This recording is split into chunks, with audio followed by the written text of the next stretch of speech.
নবী সাল্লাল্লাহু আলাইহি ওয়াসাল্লামের সূরা আবু দাউদে বর্ণিত হাদিসে আসছে, তিনি বলেছেন মিফতাহুস সালাতি আত-তাহুর, সালাতের বা নামাজের চাবি হলো কি? পবিত্রতা বা ওযু। তো চাবি যদি ঠিক থাকে, পারফেক্ট হয়, তাহলে তালা খুলবে।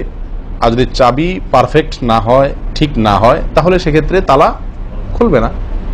ওই চাবি দিয়ে আপনি ঘরে প্রবেশ করতে পারবেন না। মনে করুন জান্নাত হলো আমার ঘর বা গন্তব্য, ঢুকতে হলে আমাকে সালাতের তালাটুকু খুলে ঢুকতে হবে, অর্থাৎ সালাত পড়ে ঢুকতে হবে, আর তার চাবি হলো পবিত্রতা। তাহলে পবিত্রতা চাবি, তার তালা হলো সালাহ, আর সালাহ পড়ে আমি ঢুকতে চাচ্ছি জান্নাতে।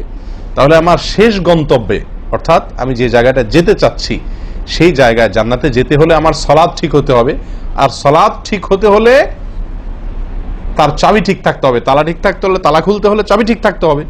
সেটা হলো কি? সালাত, তাহারাত বা পবিত্রতা। তো পবিত্রতার সবচাইতে কমন পবিত্রতা হলো ওযু।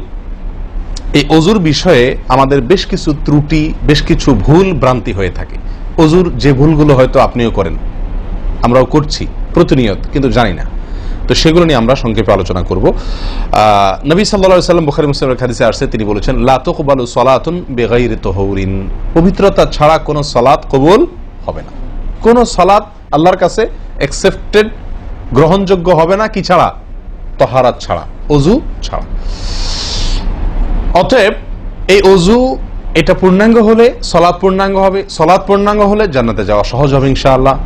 অতএব একটা আরেকটার সাথে সম্পর্ক যুক্ত বিধায় সবকিছুর আগে, সালাতেরও আগে আমাকে লক্ষ্য করা দরকার আমার ওযু বা তাহারাতটা কি হচ্ছে কিনা, ঠিকঠাক হচ্ছে কিনা। প্রিয় ভাইরা, ওযু দুই প্রকার, একটা হলো কোন রকম ওযু, আরেকটা হলো পূর্ণাঙ্গ ওযু। একটা হলো কোন রকম ওযু, আরেকটা হলো কি? পূর্ণাঙ্গ ওযু। পূর্ণাঙ্গ ওযু যেটা, এটাকে হাদিসের ভাষায় বলা হয়েছে ইসবাগুল ওযু।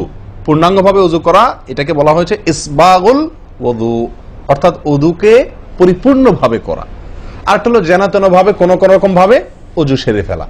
আমরা সাধারণত সারাদিন যে ওযুটা করি, সারা জীবন যে ওযুটা করে আসছি, সেটা হলো যেন তেন ওযু বেশিরভাগ লোকের। ইল্লা মান রাহিমা রাব্বি, হাতে গোনা কিছু লোক আমরা আছি যারা ইসবাগুল ওযুর যে নির্দেশ সেটা পালন করতে সক্ষম হয়েছি, অর্থাৎ ওযুটা পূর্ণাঙ্গ করতে পেরেছি।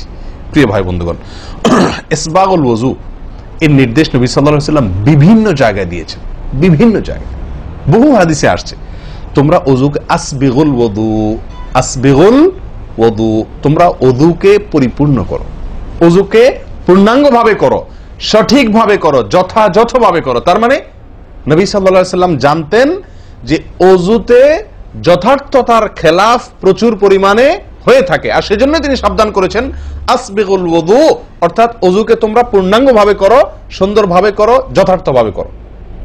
কথা কি বুঝাতে পারছি? যেহেতু ওযুর বিষয়ে আমাদের গাফলতি আছে বা গাফলতি থাকার কথা, সেজন্য নবী সাল্লাল্লাহু আলাইহি ওয়াসাল্লাম আমাদেরকে বলেছেন ওযু করো, এটা না, বলেছেন আসবিগুল ওযু, অর্থাৎ আকমিলুল ওযু, ওযুকে পরিপূর্ণভাবে করো, সুন্দরভাবে করো, যথাযথভাবে করো। ওযুর যে ফজিলত, ওযুর যে ফজিলত মুসলিম বর্ণিত হাদিসে আসছে, নবী সাল্লাল্লাহু আলাইহি ওয়াসাল্লাম বলেছেন যে ব্যক্তি পরিপূর্ণভাবে ওযু করবে, পরিপূর্ণভাবে ওযু করবে, ভালোভাবে ওযু করবে, এবং ওযুর শেষে কালিমাতুশ শাহাদা যেটা আছে, আশহাদু আল্লা ইলাহা ইল্লাল্লাহু ওয়াহদাহু লা শারীকা লাহু ওয়া আশহাদু আন্না মুহাম্মাদান আবদুহু ওয়া রাসূলুহু, এই কালিমায়ে শাহাদা পাঠ করবে ওযুর শেষে, এই ব্যক্তির জন্য আল্লাহ সুবহানাহু ওয়া তাআলা জান্নাতের সমস্ত দুয়ার খুলে দিবেন। তাহলে আমরা বলতে পারি জান্নাতের 8 দুয়ারের সমস্ত দুয়ারের একটা রিমোট এখানে নবী সাল্লাল্লাহু আলাইহি ওয়াসাল্লাম আমাদেরকে বাতলে দিয়েছেন। একটি রিমোট, এই এক রিমোট টিপের সঙ্গে সঙ্গে 8 দরজা সব খুলে যাবে। সেটা হলো ওযুকে কি করা? পরিপূর্ণভাবে করা, সুন্দরভাবে করা, এবং এর শেষে, ওযুর শেষে কালিমাতুশ শাহাদা পাঠ করা, আশহাদু আল্লা ইলাহা ইল্লাল্লাহু ওয়াহদাহু লা শারীকা লাহু ওয়া আশহাদু আন্না মুহাম্মাদান আবদুহু ওয়া রাসূলুহু। আপনি পাঠ করলেন, জান্নাতের সমস্ত দুয়ার এর রিমোট যেন টিপ দিলেন। এই তিনটা কাজ করলেন মানে কি? জান্নাতের 8 দরজার একটি কমন রিমোটে টিপ দিলেন, আপনি সবগুলো পটপট খুলে যাবে, যে কোনো দরজা দিয়ে আপনি জান্নাতে দাখিল হতে পারবেন ইনশাআল্লাহ। প্রিয় ভাইরা, তাহলে হাদিস থেকেও বোঝা গেল যে যে কোনো দরজা দিয়ে ঢুকতে হলে ওযুটা হইতে হবে পরিপূর্ণরূপে ওযু। ইসবাগুল ওযু।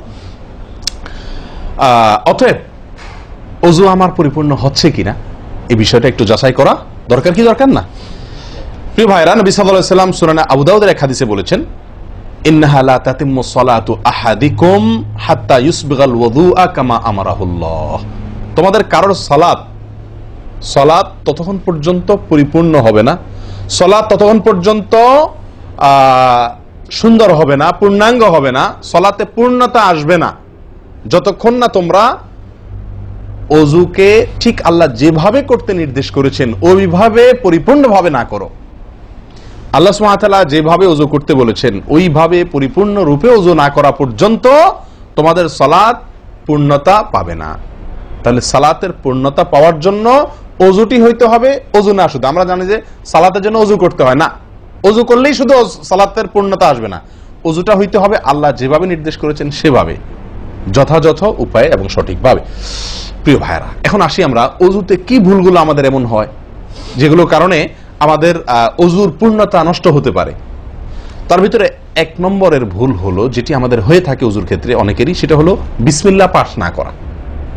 ওযুর শুরুতে কি পাঠ করতে হয়? বিসমিল্লাহ। আপনি যখন হাত ধুয়ে ওযু শুরু করবেন, দুই হাতের কবজি দুই হাতে ওযু শুরু করবেন না, প্রথম কাজ, তার আগে আপনি কি করবেন? বিসমিল্লাহ। বিসমিল্লাহ বলে হাত ধুয়ে তারপর ওযু শুরু করবেন।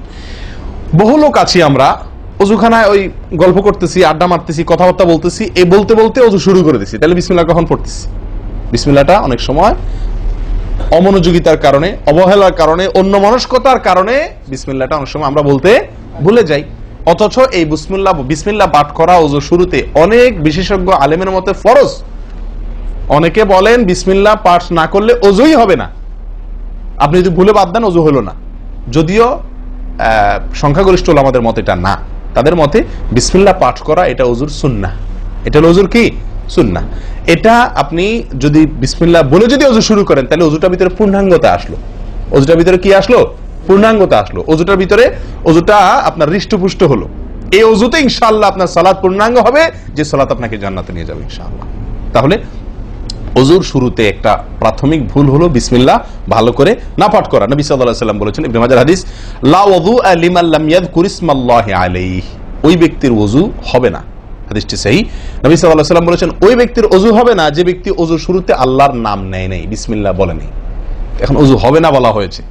এই হবে না বলতে হাদিস বিশেষজ্ঞ ওলামা ইকরাম এবং ফুকাহা ইকরাম বলেন, এখানে হবে না বলতে ওযুর ওই প্রাণ হলো না, ওযু পূর্ণাঙ্গ হলো না, ওযুটা যেভাবে হওয়া দরকার ছিল সেভাবে হলো না। কোন রকম হয়ে গেল মাশরিল হাল, সালাত আদায় হয়ে গেল, দায়িত্ব খালাস হয়ে গেল, কিন্তু এটা যেভাবে আল্লাহ সুবহানাহু ওয়া তাআলা চাচ্ছেন, নবী সাল্লাল্লাহু আলাইহি ওয়াসাল্লাম চাচ্ছেন, যেভাবে ওযুর নির্দেশ আসছে সেভাবে হলো না। যদি আমি বিসমিল্লাহ পাঠ না করি, তাহলে বোঝা গেল ওযু করার সময় আপনি কারোর সাথে কথা বলছেন, খোশ গল্প করছেন, মোবাইলে আলাপ করছেন, অন্য কোনো ব্যস্ততায় আছেন, অন্য কোনো ধ্যানে আছেন, ওই অবস্থায় হাত ধুয়ে ওযু শুরু করে দিলেন, বিসমিল্লাহ পাঠ করলেন না। এটা হলো একটা ত্রুটি। এই ত্রুটি আমাদের হয় কিনা মাঝে মধ্যে? অনেকে তো আছেন নিয়মিতই করেন না, অনেকে আছেন করেন কিন্তু ওই যে অন্য মানুষ হয়ে গেলে হাত ধুয়ে শুরু করে দিয়েছেন আর বিসমিল্লাহ আর বলেন নাই। তাহলে আপনি যে কোনো কাজের শুরুতে বিসমিল্লাহ বললেন কি না বললেন সেটা এত বেশি গুরুত্বপূর্ণ না, যত বেশি গুরুত্বপূর্ণ ওযুর শুরুতে বিসমিল্লাহ পাঠ করা, কারণ এটার জন্য পৃথক নির্দেশ এসেছে। এমনি তো একটা কমন নির্দেশ আছে, নবী সাল্লাল্লাহু আলাইহি ওয়াসাল্লাম বলেছেন, কুল্লু আমরিন জিবারিন লাম ইউবদা বিবিসমিল্লাহ ফাহুয়া আবতার ওয়া ফি রিওয়ায়াতিন ফাহুয়া আকতা। যে কোনো গুরুত্বপূর্ণ কাজ আল্লাহর নাম দিয়ে শুরু না করলে সেটা অপূর্ণাঙ্গ থাকে, কাজটা অর্ধেক থাকে, অর্ধেকা থাকে, অপূর্ণাঙ্গ থাকে, পূর্ণাঙ্গতা আসে না যে কোনো ভালো কাজ। কিন্তু ওযুর বিষয়ে নবী সাল্লাল্লাহু আলাইহি ওয়াসাল্লামের আলাদা নির্দেশ আছে, ওযু হয় না এমন কথা তিনি বলেছেন। তাহলে বোঝা গেল ওযুর শুরুতে বিসমিল্লাহ পাঠের পরে আমাদের সাবধান হতে হবে। এখন একটা সমস্যা হলো, আমরা আজকাল বেশিরভাগ লোক ওযু করি হলো টয়লেটের মধ্যে, আর টয়লেটের মধ্যে আল্লাহর নাম নেওয়া নিষেধ, ঠিক না ঠিক? টয়লেটের মধ্যে আল্লাহর নাম নেওয়া নিষেধ, জায়েজ নাই। তাহলে আমাদের ওযু যদি টয়লেটে আপনার বাথরুমের ভেতরে যে কি করি ওযু করি, তাহলে আমি বিসমিল্লাহ বলতে পারবো না, কারণ আল্লাহর নাম নেওয়া বাথরুমে নিষেধ, টয়লেটে নিষেধ। আবার বিসমিল্লাহ না বললে আমার ওযুটাও পূর্ণাঙ্গ হচ্ছে না, তাহলে আমি করবোটা কি? বলেন, সমাধানের পথ কি? কি করব? কি নিষেধাজ্ঞা অমান্য করে বিসমিল্লাহ বলবো, নাকি আপনার বিসমিল্লাহ ছেড়ে দেব? তাতে তো ওযু আবার পূর্ণাঙ্গ হবে না, দুইটাই সমস্যা না। এই জন্য উত্তম এবং সবচেয়ে ভালো হলো ওযুটা বাহির করার চেষ্টা করবেন। বেশিরভাগ জায়গাতে, সব জায়গাতে কম বেশ, বাথরুম টয়লেটের ভেতরে যদি বেসিন থাকে তো বাইরেও টেপ বা বেসিনের ব্যবস্থা থাকে, থাকে না থাকে না? বিশেষ করে বাসা বাড়িতে অথবা অফিসে আদালতে দেখা যায় যে ওই টয়লেটে অনেক সময় আমরা কি করে ফেলি, ওযু করে ফেলি। এটা উচিত না, এটা একটা ভুল আমাদের। ওযু আমরা করব বাহিরে। কেন? কারণ টয়লেটে ওযু করতে গেলে আল্লাহর নাম নিতে হচ্ছে, আর আল্লাহর নাম নেওয়া নিষেধ। সেখানে আমি আল্লাহর নাম নিতেও পারছি না, আর নাও নিতে পারছি না। যদি নেই তাহলে আল্লাহর নাম নিয়ে গুনাহ করছি টয়লেটে, আর যদি না নেই তাহলে আমার ওযুটা অপূর্ণাঙ্গ থেকে যাচ্ছে। ঠিক না ঠিক? এই জন্য আমরা উত্তম হলো ওযু করব কোথায়? বাইরে এসে যে কোনো টেপে। কথা কি বুঝাতে পারছি?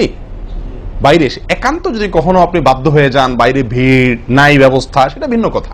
আর বাসা বাড়িতে যদি এরকম কোনো বাসা বাড়িতে যে বাইরে কোনো সিস্টেম নাই, আপনার নিজের বাসা না, আপনি ঠিক করতে পারতেছেন না, তো কমপক্ষে বেসিন এবং আপনার টয়লেটের কমোডের মাঝখানে কি দিব? একটা পর্দা বা ওয়াল কোনো কিছু দিয়ে নিব ইনশাআল্লাহ। কথা বুঝতে পারছি ভাই? আল্লাহ তাআলা আমাদের সকলকে এই বিষয়টি লক্ষ্য করার তৌফিক দান করেন। তাহলে ভাই আমরা বিসমিল্লাহ পাঠ করব ওযুর শুরুতে, লক্ষ্য করব ইনশাআল্লাহ যাতে করে ওযুর শুরুতে বিসমিল্লাহ পাঠে ভুল না হয়। মনে থাকবে তো ইনশাআল্লাহ? আল্লাহ আমাদের তৌফিক দান করেন।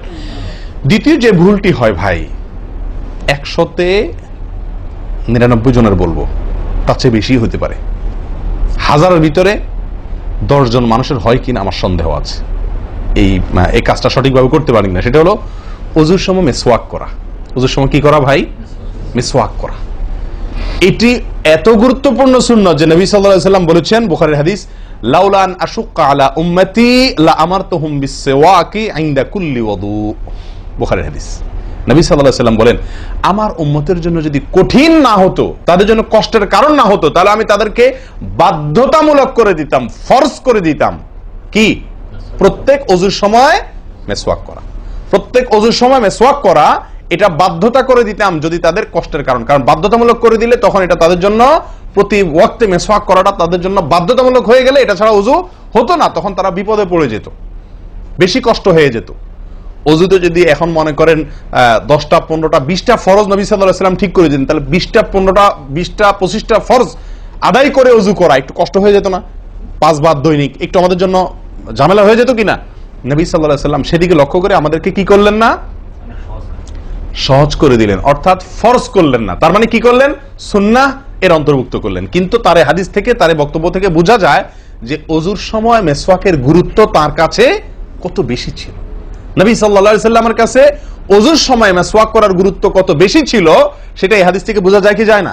তিনি চাইছেন আমাদেরকে ওযুর সময় মিসওয়াকের নির্দেশটা বাধ্যতামূলক করতে। শুধু করেন নাই কেন? আমাদের কষ্টের দিকে লক্ষ্য করি। এই হাদিস থেকে নবী সাল্লাল্লাহু আলাইহি ওয়াসাল্লাম যে চাচ্ছেন মনে প্রাণে আমরা যেন ওযুর সময় মিসওয়াক করি, এটা বোঝা যায় কি যায় না? ভাই আমরা বিশেষ করে আরবিয়ানদেরকে দেখি, স্পেশালি সৌদি আরবে আমরা যারা আছি দেখি যে সৌদিদের প্রত্যেকের পকেটে কি থাকে? মিসওয়াক থাকে, এবং তারা সারাক্ষণ মিসওয়াক করে। এটা যেমন আমার দাঁতের মাড়ির জন্য উপকারী, ন্যাচারাল আপনার রস, মিসওয়াকের রস কর যেটা আসে, বিশেষ করে তিতাটিতে জাতীয় হলে আরো বেশি ভালো হয়। এটা আমাদের দাঁতের জন্য যেমন উপকার হয়, তেমনি ভাবে দাঁতকে পরিষ্কার রাখে, দবদবা রাখে, দুর্গন্ধ দূর করে, অনেক দুনিয়াবী উপকারিতা আছে। আর এর পাশাপাশি আপনি যতবার মিসওয়াক করছেন ততবার নবী সাল্লাল্লাহু আলাইহি ওয়াসাল্লামের এই আদেশটি আপনার পালন হচ্ছে। ওযুটা, বিশেষ করে ওযুর সময় মিসওয়াক করলে আপনার ওযুটা কি হচ্ছে?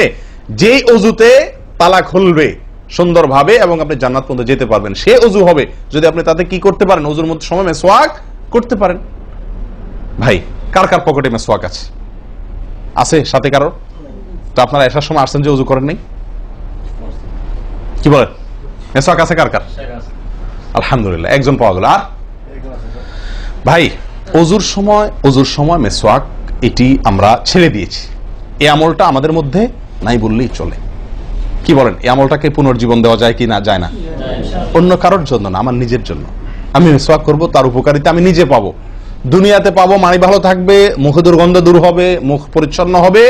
আখেরাতে পাবো নবী সাল্লাল্লাহু আলাইহি ওয়াসাল্লামের সুন্নাহ পালনের মাধ্যমে ওযু সুন্দর হবে, ওযু সুন্দর হলে সালাত ঠিক হবে, সালাত ঠিক হলে জান্নাতে যেতে পারবো। তাহলে একটা একটার সাথে সম্পর্কযুক্ত। মিসওয়াক করবো তো ইনশাআল্লাহ? একদম উঠে গেছে মিসওয়াক। ওযুর সময় মিসওয়াক করতে আমাদের দেশি ভাইদেরকে দেখাই যায় না একেবারে বললে চলে। প্রিয় ভাইরা, আপনারা কি জানেন নবী সাল্লাল্লাহু আলাইহি ওয়াসাল্লামের জীবনের শেষ আমল কি ছিল? মিসওয়াক ছিল।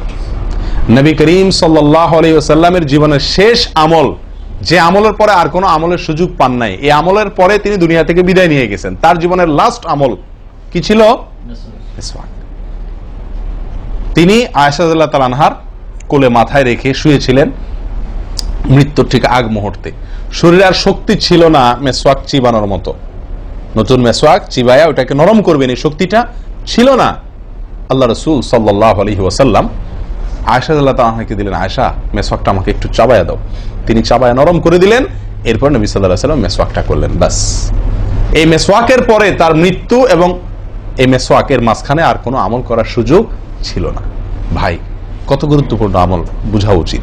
ওজুর সময় মেসওয়াকটা উঠে গেছে, আমরা কি করবো ইনশাআল্লাহ? সবসময় মেসওয়াক পকেটে রাখবো তো ইনশাআল্লাহ? ওজুর সময় মেসওয়াক কখন করবেন এটা নিয়ে ওলামাদের দুটি মত পাওয়া যায়। বেশিরভাগ ওলামাদের মত এবং বিশুদ্ধ মত হলো কুলি করার সময় আমরা মেসওয়াক করব। কুলি করার সময় আপনি বিসমিল্লাহ বলে হাত ধুলেন, এরপরে কুলি করলেন। মেসওয়াক করতে হবে এভাবে, সোজাসুজি, উপরে নিচে না, পাশাপাশি, ঠিক আছে? মেসওয়াক দিয়ে এভাবে আপনি খুব বেশি সময় করা দরকার না, একটা ঘষা দেন উপরে মাড়িতে, আরেকটা ঘষা দেন নিচের দাঁতে দিয়ে এবার একবার কুলি করে ফেলান, ঠিক আছে? আবার মেসওয়াক দিয়ে একটা ঘষা দেন, আবার একটা ঘষা দেন, আবার কুলি করে ফেলেন। এভাবে 3 বার মেসওয়াক করেন, 3 বার কুলি করেন, বাস সুন্নাত আদায় হয়ে গেল। কথাকে বুঝাতে পারছি? আল্লাহ তাআলা আমাদের সকলকে তৌফিক দান করেন। প্রিয় ভাইরা, তাহলে ওযুর মধ্যে আমাদের যে খুঁতগুলো আছে আমি সেগুলো ধরা দেওয়ার চেষ্টা করছি। একটা বড় খুঁত, যে খুঁত থেকে আমরা বেশিরভাগ লোকই মুক্ত নই, সেটি হলো মেসওয়াক বিহীন ওযু। লক্ষ্য করবো তো ইনশাআল্লাহ? আল্লাহ আমাদেরকে আমলের তৌফিক দান করেন। একান্ত না থাকলে আঙ্গুল দিয়ে করলেন, কিন্তু আপনি নিয়মিত আঙ্গুল দিয়ে করলেন সেটা না, মেসওয়াকই করা উচিত। ভাই, 3 নম্বর যে ভুলটা আমাদের হয়ে থাকে সেটা হলো কুলির মধ্যে।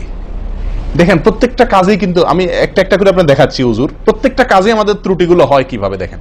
কুলির সময় ভুল হয়। কি ভুল হয়? কুলিটা যেভাবে করার কথা সেভাবে আমরা করি না। হাদিসে কুলির বিষয়ে নির্দেশ এসছে, সেটাকে বলা হয়েছে মদমাদা। মদমাদা আরবি শব্দ, এটার বাংলা অর্থ হয় কুলি করা বা কুলকুচি করা বা কুলকুচা করা। এই কুলি বা কুলকুচা এটা হলো মুখের ভিতরে আপনি হাতের কষে করে পানি নিয়ে মুখে নাড়বেন, এরপরে ফেলবেন, আবার হাতে নিবেন, কিছু সময় নাড়বেন, 1 সেকেন্ড হোক 2 সেকেন্ড হোক, এরপরে ফেলবেন। এটা হলো কুলি বা কুলকুচা। আমরা বেশিরভাগ সময় এরকম করি আলহামদুলিল্লাহ। যখন ব্যস্ত থাকি, যখন হুলস্থুল থাকে, কোনো সময় কোনো কাজের তাড়া থাকে, তখন অনেক সময় আমরা কি করি? হয় কি না হয় না? মুখে নিলাম আর ঢাললাম, মুখে নিলাম আর ঢাললাম। আমি জানি না আপনাদের হয় কিনা এরকম। আমি দেখছি এরকম অনেক সময় হয়। আপনারা একমত কিনা? নিলাম মানে ব্যস্ততার কারণে, হয়তো জামাত শেষ হয়ে যাচ্ছে বা অন্য কোনো কারণ আছে, অথবা দেরিতে আসছি, তো তখন মুখের ভিতর নেওয়া আর ফেলাও, নেওয়াও আর ফেলাও, এতে কুলি হবে না। হাদিসে যে কুলির নির্দেশ আসছে সেই কুলি হবে না। এটা মুখে পানি দিলেন আর বাইর করলেন, এটাতে কুলি হইতে হলে আপনাকে মুখে পানি দিবেন, নাড়বেন। ভাই, কুলিটা কেন করতে বলা হয়েছে? মুখের ভেতরটা কি করার জন্য? পরিষ্কার করার জন্য। আপনি যদি মুখে পানি নেন আর বাইর করেন, তাহলে কি মুখ পরিষ্কার হবে? আপনাকে তো মিনিমাম 1-2 সেকেন্ড হলেও নাড়তে হবে জিনিসটা, পানিটা, তাহলে আপনার মুখটা কি হবে? পরিষ্কার বা পরিচ্ছন্ন হবে। আল্লাহ তাআলা আমাদেরকে আমলের তৌফিক দান করেন। ভাই, তাহলে কুলির ত্রুটিটা বুঝতে পারছেন তো? তাড়াহুড়া করে অনেক সময় মুখে পানি নিয়ে ফেলে দিই আমরা, এটা করা যাবে না। নাম্বার 4, নাকে পানি দেওয়া। দেখেন, একটা একটা করে দেখেন, প্রত্যেকটাতে ত্রুটি আছে। আল্লাহুল মুস্তাআন। নাকে পানি দেওয়া, নাকে পানি দেওয়ার যে নির্দেশ আসছে হাদিসে, এটাকে বলা হয় ইস্তেনশাক। ইস্তেনশাক, ইস্তেনশাক আরবি ব্যাকরণ অনুযায়ী এটা বাবে ইস্তিফআলের মাসদার বা ক্রিয়ামূল, যেটার মধ্যে এক্সট্রা ভাবে টানা, আকর্ষণ করার অর্থ যার মর্মের ভিতরে আছে। তো ইস্তেনশাক শব্দের মূল অর্থ হলো পানি টানা, নাকে পানি টানা। আমরা নাকে পানি টানি না, দেইও না। ধান খেতে পানি দেওয়া হয়, আর লাল শাকের খেতে পানি ছিটানো হয়, ঠিক না? ঠিক। লাল শাক বা মূলার শাকের খেতে পানি ছিটানো হয়, আর ধান খাত বেশিরভাগ ইরি ধান ইত্যাদি এই সমস্ত ধান খেতে পানি দেওয়া হয়। তাহলে দেওয়া আর ছিটানো বেশ কম আছে কি নাই? একটা হলো দেওয়া, একটা হলো ছিটানো, আর একটা হলো টানা।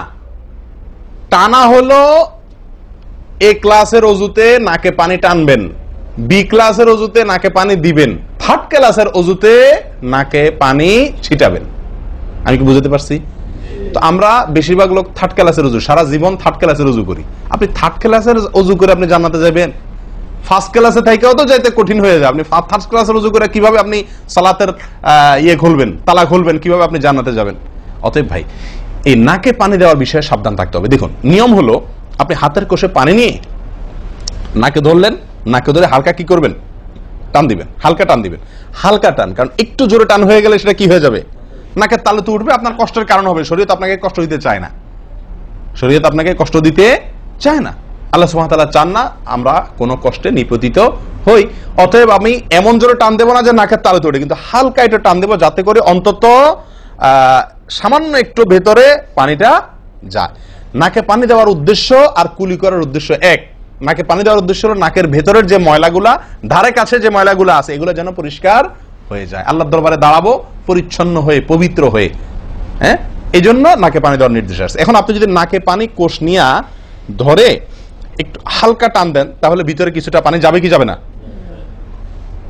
এটা আপনাকে করতে হবে। নাম্বার 2, এটা যদি আপনি করতে কষ্ট হয়, টান দিলে, আপনি আস্তে টান দিলেও উপরে উঠে যায়, তো দরকার নেই। তাহলে আপনি কি করেন, নাকে পানি দেন। নাকে পানি কিভাবে দিবেন, নাকটাকে অন্তত পানির মধ্যে কি করে রাখেন, চুবাই রাখেন, 1 সেকেন্ড চুবাই রাখেন, কিছু দূর পানি যাবে কিনা, আমি কি বুঝাতে পারছি? আমরা অনেকে বিশেষ করে আমি দেখছি ওযু করার সময় নাকে পানি ছিটান। কিভাবে পানি ছিটান, ওই যে কৌশল করে পানি নিয়ে, লক্ষ্য করছেন আপনারা, এভাবে নিয়ে এরকম মারে পানিটা, এরকম মারলে সেটা কি হলো, ছিটানো হলো। হাদিসে যে ইস্তেনশাকের কথা বলা হয়েছে সেটা হলো না। আপনি সারা জীবন ওযু করলেন, অথচ আপনার কখনো নাকে পানি দেওয়ার সুন্নাহটি আদায় হলো না, সারা জীবন আজীবন আপনার ওযুটি হয়ে গেল সুন্নাহ ছাড়া। আমি কি বুঝাতে পারছি? অতি প্রিয় ভাই বন্ধুগণ, এই বিষয়টা খুব লক্ষ্য রাখতে হবে যে নাকে পানি দেওয়ার ক্ষেত্রে আমাদের ত্রুটি হয়, পানিটা ভেতরে যায় না, অনেক সময় আমরা ছিটা দেই, বা অনেক সময় দিলেও কোন রকম দিয়েই ছেড়ে দিই। দিয়ে ছেড়ে দিলে তো হবে না, আপনার ভেতরে অন্তত যতদূর সম্ভব ততদূর পানিটা, এই নরম অংশটা তত নিতে হবে, আপনি উপরে উঠানোর দরকার নেই। আমি কি বুঝাতে পারছি? এটা একটা ত্রুটি হয় ওযুর ক্ষেত্রে। দেখুন ওযুটা পূর্ণাঙ্গভাবে কি হচ্ছে না, কত ভাবে দেখেন। প্রিয় ভাইরা, এটা গেল একটা ভুল ইস্তেনশাকের বিষয়। এই বিষয়ে নবী সাল্লাল্লাহু আলাইহি ওয়াসাল্লাম একটা আলাদা নির্দেশ আছে দেখেন, যাতে আমরা নাকে পানি দেওয়াটা ভালোভাবে করি। উনি হয়তো জানতেন বা দেখছেন যে মানুষ নাকে পানি দেওয়াতে গাফলতি করে, ত্রুটি করে, ওই যে ছিটাছিটির কাজ করে। তিনি বলেছেন সহিহ বুখারীর হাদিস, না আফওয়ান আবু দাউদের হাদিস, নবী সাল্লাল্লাহু আলাইহি ওয়াসাল্লাম বলেছেন আসবিগিল ওযুআ, ওই একই কথা, তোমরা ওযুকে পরিপূর্ণভাবে করো, ওয়াখাল্লিল আসাবি' ওয়া বালিগ ফিল ইস্তিনশাক ইল্লা আন তাকুনা সাইমান। নাকে পানি দেওয়ার সময় খুব ভালোভাবে নাকে পানি দিবা তোমরা। যদি তুমি রোজাদার হও তাহলে ভিন্ন কথা, তাহলে খুব বেশি ভালো করে নাকে পানি দিতে যেও না, কারণ তখন পানি উপরের দিকে উঠে গলা হয়ে তোমার পেটে যেতে পারে, রোজা ভঙ্গ হতে পারে। আমি কি বুঝাতে পারছি? তাহলে আপনি নাকে পানি দিবেন, কিন্তু আপনি কি করবেন না, রোজাদার হলে তখন শুধুমাত্র ভালোভাবে নাকে পানি দিতে পারবেন না, আর এছাড়া অন্য সময় কি করবেন, নাকে পানি দেওয়ার ক্ষেত্রে ভালোভাবে দিতে বলা হয়েছে। ভালোভাবে দেওয়ার মানে কি, ছিটাইলে হবে, কোন রকম দিলে হবে, টান দিবেন, না পারলে অন্তত যতটুকু সম্ভব নাক চুবায়া আপনি ভেতরে পানিটা কিছু দূর হলেও নেওয়ার চেষ্টা করবেন। লক্ষ্য রাখবেন তো ইনশাআল্লাহ। আল্লাহ আমাদেরকে সকলকে আমলের তৌফিক দান করেন। প্রিয় ভাইরা, তাহলে নবী সাল্লাল্লাহু আলাইহি ওয়াসাল্লামের নির্দেশ আছে আলাদা, যে তোমরা নাকে পানি দেওয়ার ব্যাপারে কি করবে, ভালোভাবে নাকে পানি দিবে। আল্লাহ আমাদেরকে আমলের তৌফিক দান করেন। আরেকটি ভুল ভাই, নাকে পানি দেওয়া একটা আমল, নাক ঝাড়া আরেকটা আমল। নাকে পানি দেওয়া এটা একটা নির্দেশ, আর নাক ঝাড়া আরেকটা নির্দেশ। আমি কি বুঝাতে পারছি?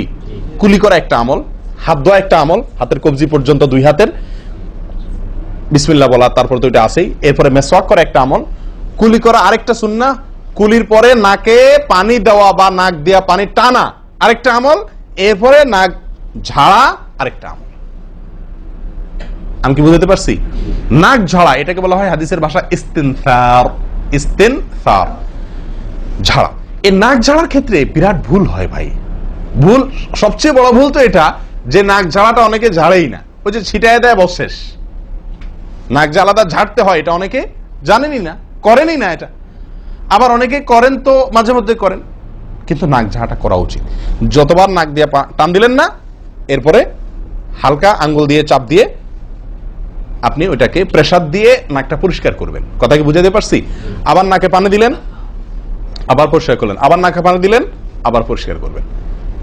ভাই এটা হলো নাক ঝাড়া। এই বিষয়ে নবী সাল্লাল্লাহু আলাইহি ওয়াসাল্লামের নির্দেশ আছে। দেখুন সহিহ বুখারীতে আসছে, তিনি বলেন ইযাস্তাইকাযা আহাদুকুম মিন মানামিহি, যদি কেউ ঘুম থেকে উঠে, যদি কেউ ঘুম থেকে উঠে ফাতাওয়াদ্দা, এরপরে সে উযু করতে যায়, ফালিয়াস্তানসির সালাসান, তাহলে সেই জন্য 3 বার নাক ঝাড়ে, নাক পরিষ্কার করে। কেন?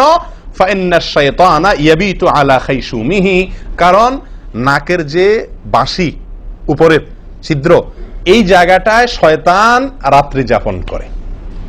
শয়তানের বেডরুম আপনার নাকের বাঁশি, বুঝতে পারছেন? শয়তানের বেডরুম হলো আমাদের নাকের বাঁশি। নবী সাল্লাল্লাহু আলাইহি ওয়াসাল্লাম বলছেন এই জায়গাটা সে অবস্থান নেয় এবং এই জায়গায় গিয়া মোটামুটি আমাদেরকে ব্রেন ওয়াশ করে যে শুয়ে থাক, আরাম কর, যত ওয়াসওয়াসা দেওয়া দরকার, তার যে ডিউটি সেটা সে পালন করে, কুকামের যত বুদ্ধি দেওয়া দরকার, কিন্তু তার এই ঘাঁটি হলো আমাদের নাকের বাঁশি। ওযুর সময় যদি আমরা এটাকে সুন্নাহ পালন করতে গিয়ে এটাকে ঝাড়ি, তাহলে শয়তান দূর হয়ে যায়। কথা বুঝতে পারছি ভাই? এই বিষয়ে আরো কয়েকটি হাদিস আছে যে হাদিসগুলো দ্বারা বোঝা যায় যে শয়তানের অবস্থান এই জায়গাটাতে থাকে মানুষের দেহে। তো আপনি যদি শরীরটাকে ফুরফুরে করতে চান, শয়তান ওয়াসওয়াসা থেকে ফ্রেশ হয়ে যেতে চান, তাহলে আপনার নাক ঝাড়ার আমলটার ব্যাপারে গুরুত্ব দিতে হবে। কথা বুঝতে পারছি ভাই?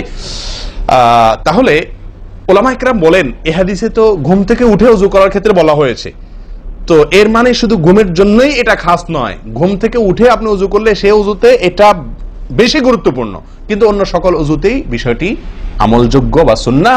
অতএব আমরা নাকে পানি দেব একটা আমল, আবার না কি করব, ঝাড়বো আরেকটা আমল। ভাই এরপর আসি আরেকটি গুরুত্বপূর্ণ আমল যেটি হয় না বা আরেকটি ত্রুটি ওযুতে, সেটি হলো আঙ্গুল খেলাল না করা। ওযুতে কি না করা? আঙ্গুল খেলাল না করা। আঙ্গুল খেলাল হলো হাত এবং পায়ের আঙ্গুলের যে চিপাগুলো আছে, এই চিপাগুলোতে পানি পৌঁছানোর জন্য, পানি পৌঁছানোটা নিশ্চিত করার জন্য কি করতে হবে? এক হাতের আঙ্গুলকে অন্য হাতের আঙ্গুলের চিপায় ঢুকায়া এভাবে কি করতে হবে? একটু হালকা নাড়তে হবে, যাতে করে জায়গাটাতে চিপাটাতে পানি গেছে এটা কারণ এই চিপাগুলোতে পানি নাও যেতে পারে শুকিয়ে থাকার কারণে।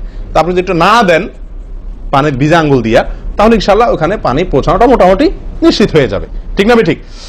তাহলে এই জিনিসটা অনেক সময় আমরা করি না, অথচ নবী সাল্লাল্লাহু আলাইহি ওয়াসাল্লামের নির্দেশ আছে আলাদা। তিনি বলেছেন, আবু দাউদের হাদিস, আসবিগিল ওযুআ ওয়া খাল্লিল বাইনাল আসাবি', ওযুকে পরিপূর্ণভাবে করো। আর ওযুকে পরিপূর্ণভাবে করার একটি অন্যতম কাজ হলো আপনার আঙ্গুলের মাঝে কি করা? খেলাল করা। তিনি বলেছেন তোমরা আঙ্গুলের মাঝে খেলাল করবে, এক আঙ্গুলকে অন্য আঙ্গুলের মাঝে প্রবেশ করে পরিষ্কার করবে। এটা হলো হাতের আঙ্গুল। পায়ের আঙ্গুল কিভাবে করবেন? পায়ের আঙ্গুল তো আর এক আঙ্গুল অন্য পায়ের আঙ্গুল ঢুকাতে পারবেন না, সেটা করবেন হলো অন্য হাদিসে আসছে, এই যে কোনই আঙ্গুল আছে না, কোনই আঙ্গুল দিয়া সব চিপাগুলোতে কি করবেন? ঘষা দিবেন। কোনই আঙ্গুল দিয়া আপনার সব পায়ের আঙ্গুল চিপাগুলোতে ঘষা দিবেন। ভাই আমরা কজনে করি এই খেলার আমলটা বলেন তো? পায়ের আঙ্গুল কোন আঙ্গুল দিয়া পায়ের আঙ্গুলের চিপা খেলাল করা, হাতের আঙ্গুল খেলাল করা কজনে করি আমরা বলেন? তাহলে এই ভুলগুলো আমাদের অহরহ হচ্ছে না ভাই? আমরা কি জান্নাতে যেতে চাই না? আমাদের সালাতটা সুন্দর হোক আমরা চাই না ভাই? আমাদের এই সালাত খুব পাওয়ারফুল হোক, শক্তিশালী সালাত হোক, এই সালাতের মাধ্যমে আমি অন্যায় থেকে বেঁচে থাকবো, এই সালাতের মাধ্যমে আমি জান্নাতে যাব, এই সালাত আমাকে খাঁটি মুসলিম বানাবে, এই সালাত আমাকে আল্লাহর কাছে প্রিয় বানাবে, এই সালাত কি আমাদের নূর হবে, আমরা চাই না ভাই? এগুলো যদি চাই তাহলে আমাকে ওযু সুন্দর করতে হবে, আর ওযু সুন্দর করতে গিয়ে এই ভুলগুলোর ব্যাপারে সাবধান হতে হবে। তাহলে আঙ্গুল খেলাল করা, পায়ের আঙ্গুল, হাতের আঙ্গুল আমরা করি না বললেই চলে ভাই। তো আজকে থেকে ইনশাআল্লাহ করবো তো, নাকি যা শুনছেন এটা এখানে রেখে চলে যাবে? ভাই যদি পরিবর্তন না করেন, পরিবর্তন যদি আমরা না করি নিজেদেরকে, ওয়াল্লাহি সারা জীবন ওয়াজ শুনবো, কি লাভ বলেন? সময়টা নষ্ট। আপনি যদি এই কথাগুলোর উপরে আমলের চেষ্টা না করেন, নিজের জীবনে ফিট না করেন, এই ভুলগুলাকে ওযু করার সময় মাথায় রেখে এই ভুলগুলাকে আপনি দূর না করেন, তাহলে সেক্ষেত্রে এই শোনার কোনো লাভ হলো না। করবো তো ইনশাআল্লাহ। আল্লাহ সুবহানাহু ওয়া তাআলা আমাদের সকলকে সচেতন মুমিন হওয়ার তৌফিক দান করেন। সচেতন মুমিনের পরিচয় হলো মুমিন তার প্রত্যেকটা ভুলকে শিখবে, সংশোধন করবে, শিখবে, সংশোধন করবে। এভাবে করতে করতে করতে সে মুমিন হিসাবে কোয়ালিটিফুল আফার ক্লাসের মুমিন হতে পারবে, আল্লাহর কাছে প্রিয় পাত্র হতে পারবে। চেষ্টা করবো তো ইনশাআল্লাহ। আল্লাহ আমাদের সকলকে তৌফিক দান করেন। প্রিয় ভাইয়ারা, ওযুর ক্ষেত্রে আরেকটি ভুল, এই যতগুলো ভুল বললাম এর ভিতরে বড় দুটি ভুল বলে ওযুর ভুলকে আমরা শেষের দিকে চলে আসছি। একটি বড় ভুল হলো শুকনা থেকে যাওয়া। কোন জায়গা যদি আপনার অবহেলার কারণে শুকনা থেকে যায়, ওযুর অঙ্গগুলো যেগুলো ধুইতে হবে, তার কোনো অঙ্গ যদি শুকনা থেকে যায়, ওযু হবে? ওযু হবে না। এক ব্যক্তি ওযু করে আসছেন, নবী সাল্লাল্লাহু আলাইহি ওয়াসাল্লাম দেখেছেন তার ওযুর কোন জায়গায় শুকনা আছে, তিনি বললেন যাও আবার ওযু করো, তোমার ওযু হয় নাই। তিনি তাকে পুনরায় ওযু করাইছেন। কেন? তার ওযু সঠিকভাবে হয় না, শুকনা রয়ে গেছে। অনেক সময় দেখা যায় আমাদের অনেক ভাই ওযু করেন, ওযু করলে বেশ কিছু জায়গা, বিশেষ করে যে কোন জায়গাটা, এই জায়গাটা দেখা যায় শুকনা থাকে। এই যে কানের লতির এই যে জায়গাটা, এখানে দেখা যায় একটু কি থাকে, শুকনা থাকে, কপালের দিকে দেখা যায় শুকনা থাকে। এই জায়গাগুলো অনেক সময় দেখা যায়, বহু লোককে দেখা যায় উজু করে আসছে এখানে শুকনা, এখানে শুকনা, পায়ের গোড়ালি গিরা এই জায়গাগুলোতে শুকনা। কারণ হলো ওই যে অবহেলা করে উজু করছে, কোন রকম উজু করছে, উজুটা যেভাবে করা দরকার সেভাবে করে নাই। ভাই এই জিনিসটা লক্ষ্য করা দরকার, কি দরকার না? উজুই হবে না। এই যে ভুলগুলো বললাম এগুলা হলে আপনার উজু হয়ে যাবে, কাগজে কলমে উজু হয়ে যাবে। কিন্তু এখনকার যে ভুলটা বললাম, যদি শুকনা না থাইকা যে আল্লাহ মাফ করেন, তাহলে কাগজে কলমে উজু হবে না, কাগজে কলমেও কি হবে না, উজু হবে না। এত জঘন্য, সাবধান থাকার দরকার, কি দরকার না? আল্লাহ তাআলা আমাদেরকে সাবধান হওয়ার তৌফিক দান করেন। ভাই আরেকটি বড় ভুল, এটাও বিশাল বড় ভুল, সেটা হলো পানি অপচয় করা। পানি অপচয় করা, আল্লাহ মাফ করেন, এটা থেকে মুক্ত আমরা কেউই না বোধ হয় এই যুগে। পানি অপচয় ওযুর সময়, ভাই আমাদের ওযুতে কত পানি লাগে। আপনি যদি, আমরা তো বেশিরভাগ লোক এখন ট্যাপে উজু করি না, আপনি যে ট্যাপটা ব্যবহার করেন ওই ট্যাপের নিচে যদি একটা কি রাখেন, বালতি রেখে দেন, আপনি ওযু করার শেষে লক্ষ্য করে দেখেন একটা খালি বালতি যদি রাখেন কি পরিমাণ পানি পড়বে আনুমানিক? প্রায় এক বালতির মতো হয়ে যাবে না? সুবহানাল্লাহ, 50-100 জন লোকের ওযুর পানি এটা। নবী সাল্লাল্লাহু আলাইহি সাল্লামের ওযুর পানির পরিমাণটুকু হাদিসে আসছে ভাই। এক গ্লাস পরিমাণ পানি দিয়ে তার কি হয়ে যেত, ওযু হয়ে যেত। এক গ্লাস পানির প্রয়োজন হতো না নবী সাল্লাল্লাহু আলাইহি সাল্লামের ওযুতে, গোটা ওযুতে। আর সেখানে এক গ্লাস তো আমাদের শুধু কিসেই লাগে, হাত ধুতেও এক গ্লাস হয় কিনা সন্দেহ, এক হাতেও হয় কিনা এক গ্লাস ধুতে সন্দেহ। ভাই হাসির বিষয় না, এটা খুব জঘন্য অপরাধ, জঘন্য অপরাধ। আল্লাহ সুবহানাহু ওয়া তাআলা কোরআনে কারীমের ভিতরে কি বলেছেন? ইন্নাল মুবাযযিরিনা কানু ইখওয়ানাশ শায়াতিন, শয়তানের ভাই। হারাম পানি অপচয় করা, পানি অপচয় করা। সাহাবা একরাম জিজ্ঞেস করছেন, ইয়া রাসূলুল্লাহ, আমরা তো কেউ বলবো ভাই এই যে নির্দেশ নিষেধ এগুলো তো সাহাবীদের যুগে পানি টানাটানি ছিল, মরুভূমি এলাকার লোক ছিল, তখনকার বোধহয় সমস্যা। ভাই এখন তো আমাদের যুগে আলহামদুলিল্লাহ কি আছে, প্রচুর পরিমাণে পানি আছে, পানির তো অভাব নেই আল্লাহর ফজলে। আমরা কেউ হয়তো মনে করি যে অনেক পানি আছে, এখন বোধহয় আর এই এত টানাটানি করে ওযু করার প্রয়োজন নাই। আমি বলবো না ভাই, এটা ভুল। সাহাবা একরাম জিজ্ঞেস করছেন নবী সাল্লাল্লাহু আলাইহি ওয়াসাল্লামকে, ইয়া রাসূলুল্লাহ, যদি আমরা সমুদ্রে থাকি, নৌকায় যাচ্ছি, জাহাজে যাচ্ছি, সমুদ্রে পানির কোনো অভাব নাই, সেখানে পানি ব্যবহারের ক্ষেত্রেও কি আমাকে হিসাব করে করতে হবে? অতিরিক্ত করলে হিসাব দিতে হবে? নবী সাল্লাল্লাহু আলাইহি ওয়াসাল্লাম হাবাচক উত্তর দিয়েছেন। ও ভাই, তাহলে বোঝা গেল যে পানি ট্যাঙ্কিতে আছে, আপনার লাইনে পানি আছে, এই জন্য আমি পানি অপচয় করার অনুমতি আমাকে শরীয়ত দেয় নাই। অতিরিক্ত পানি ব্যবহার করলে আমাকে হিসাব দিতে হবে। সবচেয়ে উত্তম, সবচেয়ে ভালো হয় ভাই, আপনি যদি সম্ভব হয় বদনা বা কোনো জগ ইত্যাদিতে, মগ ইত্যাদিতে আপনি ওযু করেন, সবচেয়ে ভালো। টেপের মধ্যেই বেসিনে একটা মগ রেখে দিলেন, ওইটা দিয়া ঢেলে ঢেলে আপনি ওযু করেন, তাহলে পানি অপচয় হওয়ার সম্ভাবনা সবচাইতে কম। ট্যাপ ছেড়ে দিয়ে যে আমরা ওযু করি, আমরা যেভাবে ওযু করার কথা বলছি, এই যে মেসওয়াক করতে হবে, এরপরে কুলি করতে হবে, নাকে পানি দিতে হবে, আবার নাক ঝাড়তে হবে, এই কাজগুলো করতে একটা গ্যাপ হয় না, গ্যাপ। এই গ্যাপের সময় যদি আপনি টেপে ওযু করতেই হয়, তাহলে গ্যাপের সময় টেপ বন্ধ করতে হবে। আমি কি বুঝতে পারছি? গ্যাপের সময় টেপ বন্ধ করে এরপর আপনি মেসওয়াক করেন, টেপ বন্ধ করে এরপর আপনি নাক ঝাড়েন। আপনি টেপের পানি পড়তেছে, এদিকে আপনি অন্য কাজ করতেছেন, তাহলে এটা অপচয়ের গুনাহ হয়ে যায়। ভাই আমি ওযু করছি ইবাদত করার জন্য, ওযু করছি আল্লাহ সুবহানাহু ওয়া তাআলাকে সন্তুষ্ট করার জন্য, আবার কাজ যেটা করতেছি ওযুর মধ্যে পানি অপচয় করে, সেটা হলো শয়তানের ভাইয়ের কাজ, শয়তানের কাজ। তাহলে শয়তানের কাজ করে আল্লাহকে খুশি করা যাবে ভাই? এই ওযুতে আল্লাহকে খুশি করা যাবে? এই ওযুতে আল্লাহ সন্তুষ্ট হবেন?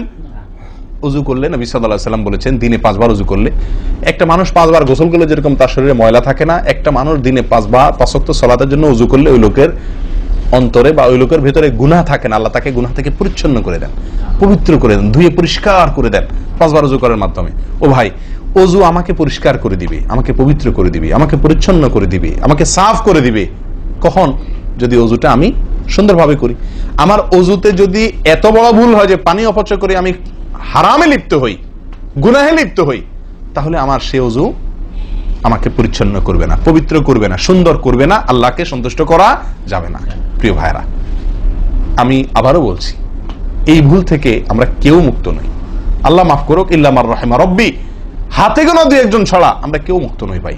ওযু করার সময় পানি অপচয়, আজকে টেপের যে কালচার, এই টেপ ছেড়ে আমাদের ওযু করা, এটা জঘন্য একটি ভুল। যদি টেপটা আমি ছেড়ে রাখি, হ্যাঁ আপনি ওযু করছেন, বন্ধ করে নিচ্ছেন, আবার দরকার হচ্ছে চালাচ্ছেন, এটা হলে ঠিক আছে।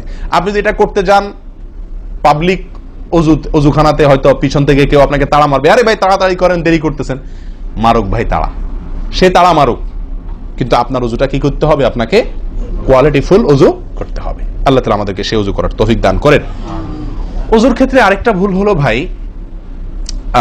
চাপাচাপি করে অজু করা, অজু ধরে রাখা, চাপাচাপি করে অজু ধরে রাখা, এই ভুলটা প্রচুর পরিমাণ হয়, বিশেষ করে শীতের দিনে। গরমের দিন আলহামদুলিল্লাহ ওয়াজ করার দরকার হয় না, মনে না মানে অজু দরকার না হলে অজু করি আমরা, ঠিক আছে না, বিশেষ করে এই মরুভূমি এলাকাতে, গরমের জায়গাতে।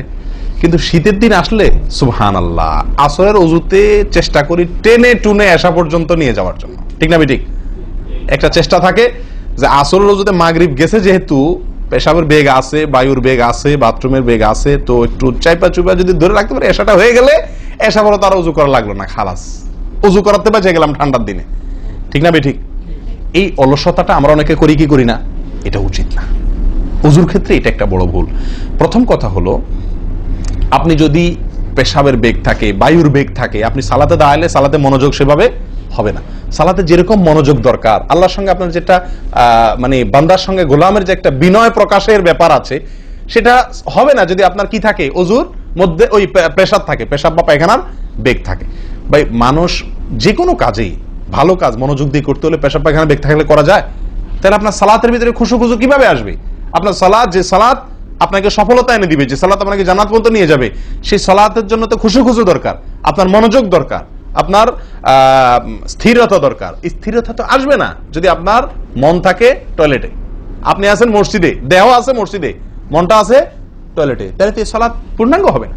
এই জন্য ভাই চাপা চাপি করে অজু ধরে রাখা, এটা অজুর ক্ষেত্রে আরেকটা বড় ভুল, এটা করা যাবে না। যারা চাপাচাপি করে অজু ধরে না রেখে অজু ছুটতেছে, ছেড়ে দেয়, এরপরে যা উজু করে আসে, এদের জন্য বিশাল বড় পুরস্কার আছে, বিশাল বড় পুরস্কার, একটি নয়, তিনটি পুরস্কার। নবী সাল্লাল্লাহু আলাইহি ওয়াসাল্লাম বলছেন, মুসলিমের হাদিস, আলা আদুল্লুকুম মা ইয়ামহুল্লাহু বিহিল খাতায়া ওয়া ইয়ারফাউ বিহিদ দারাজাত।